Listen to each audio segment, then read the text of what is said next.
Assalamualaikum warahmatullahi wabarakatuh. Di sini Ibu akan menyampaikan materi riset atau penelitian ya. Nah, materi yang akan Ibu sampaikan ini merupakan sekilas isi dari bahan ajar yang Ibu kasih minggu lalu, yaitu terkait metodologi penelitian. Oke, langsung aja kita mulai. Apa itu penelitian? Penelitian adalah suatu penyelidikan terorganisasi atau penyelidikan yang hati-hati dan kritis dalam mencari fakta untuk menentukan sesuatu. Nah, kata penelitian ini merupakan terjemahan dari kata research yang berasal dari bahasa Inggris. Jadi, riset ini merupakan terjemahan dari research ya. Kalau bahasa Inggrisnya research, kalau bahasa Indonesianya riset. Nah, research terdiri dari dua kata, yaitu yang artinya kembali dan search yang artinya mencari. Jadi dapat disimpulkan bahwa pengertian research atau penelitian adalah mencari kembali suatu pengetahuan. Selanjutnya, tujuan penelitian. Tujuannya itu untuk mengubah kesimpulan yang telah diterima secara umum maupun mengubah pendapat-pendapat dengan adanya aplikasi baru pada pendapat tersebut. Misalnya nih, kalau misalnya ada suatu penelitian, kemudian penelitian itu kalian uji lagi, kalian coba lagi, ternyata ada perubahan. Nah, itu bisa mengubah pendapat-pendapat dari penelitian sebelumnya. Adapun tujuan penelitian ini berkaitan dengan masalah yang ditetapkan dan jawabannya itu ada pada kesimpulan penelitian. Beberapa sifat yang harus dipenuhi sehingga tujuan penelitian dikatakan baik, yaitu ada spesifik, terbatas, dapat diukur dan dapat diperiksa dengan melihat hasil penelitian. Nah, ini salah satu ciri-ciri penelitian yang baik ya. Selanjutnya ada fungsi penelitian, yaitu untuk mencarikan penjelasan dan jawaban terhadap permasalahan serta memberikan alternatif bagi kemungkinan yang dapat digunakan untuk pemecahan masalah. Pemecahan dan jawaban terhadap permasalahan itu bisa bersifat abstrak dan umum sebagaimana dalam penelitian dasar dan dapat spesifik seperti biasanya ditemui pada penelitian terapan. Selanjutnya ada jenis-jenis penelitian. Nah, jenis-jenis penelitian itu ada banyak. Kalau kalian baca PDF metodologi penelitian kemarin itu ada banyak ya jenis penelitian tuh yang ditinjau dari beberapa segi. Nah, di sini Ibu akan menjelaskan penelitian kualitatif dan kuantitatif saja karena ini yang sering digunakan. Yang pertama ada penelitian kuantitatif, yaitu salah satu jenis penelitian yang spesifikasinya adalah sistematis, terencana, dan terstruktur dengan jelas sejak awal hingga pembuatan desain penelitiannya. Adapun definisi lainnya yaitu penelitian yang banyak menuntut penggunaan angka, mulai dari pengumpulan data, penafsiran terhadap data tersebut, serta penampilan dari hasilnya. Demikian pula pada tahap kesimpulan penelitian akan lebih baik bila disertai dengan gambar, tabel, grafik, dan lainnya. Ya, biasanya kuantitatif itu identik dengan angka-angka ya. Jadi di kesimpulannya itu kalau penelitian yang menggunakan angka-angka, kesimpulannya pasti menggunakan ini, gambar atau tabel, grafik, dan sebagainya. Nah, beberapa metode penelitian kuantitatif yang sering digunakan itu ada metode survei dan metode eksperimen. Metode survei adalah metode penelitian yang menggunakan kuesioner sebagai instrumen utama untuk mengumpulkan data.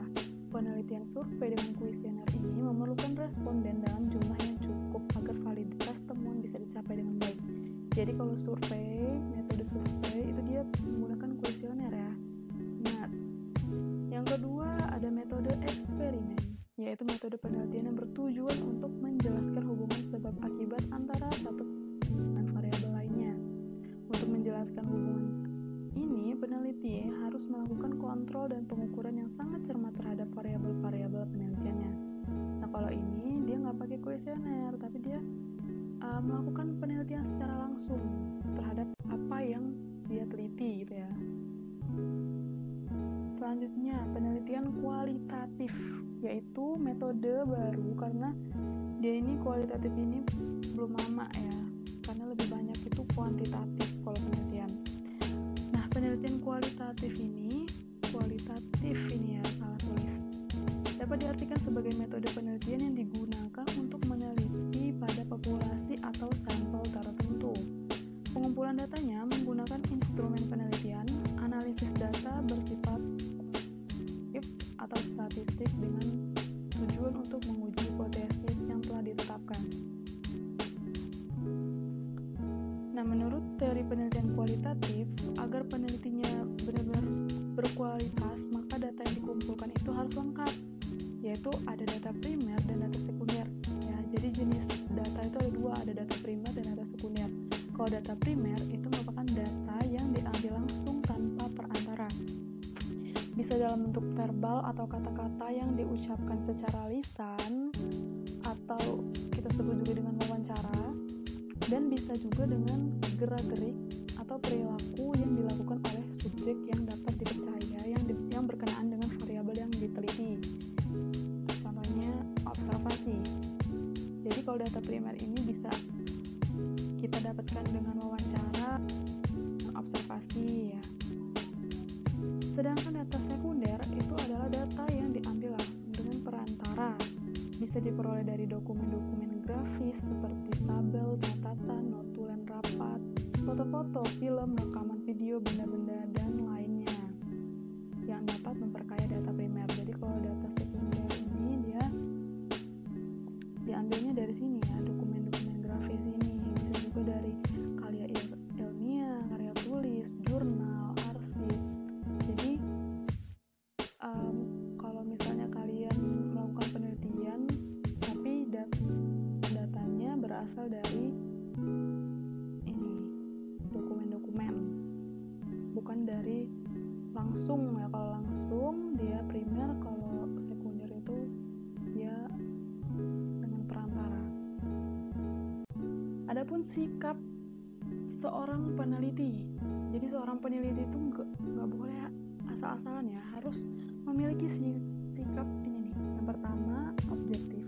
Jadi peneliti itu harus dapat memisahkan antara pendapat pribadi dan fakta yang ada. Yang kedua, kompeten. Seorang peneliti yang baik memiliki kemampuan untuk menyelenggarakan penelitian dengan menggunakan metode dan teknik penelitian tertentu. Jadi nggak asal-asalan untuk melakukan penelitiannya. Yang ketiga, faktual. Seorang peneliti harus bekerja berdasarkan fakta yang diperoleh, bukan berdasarkan observasi, harapan, atau anggapan yang bersifat abstrak. Jadi sesuai fakta ya, bukan asal-asalan, bukan menduga-duga. Selanjutnya, cara berpikir seorang peneliti. Nah, peneliti itu harus berpikir skeptis, yaitu bukti atau fakta yang dapat mendukung suatu pernyataan. Jadi dia tuh nggak mudah percaya dengan omongan orang. Misal si A dia ngomong bahwa pembelajaran menggunakan e-learning itu baik, tapi dia tidak ada buktinya ya. Nah, maka kalian sebagai seorang peneliti harus memiliki bukti kenapa pembelajaran di e-learning itu baik, apakah nilai-nilai siswanya bagus-bagus atau bagaimana. Yang kedua, peneliti itu harus berpikir analis. Jadi harus menganalisis setiap pernyataan atau persoalan yang dihadapi. Yang ketiga, berpikir kritis. Mulai dari awal hingga akhir kegiatan penelitian harus berdasarkan cara-cara yang sudah ditentukan.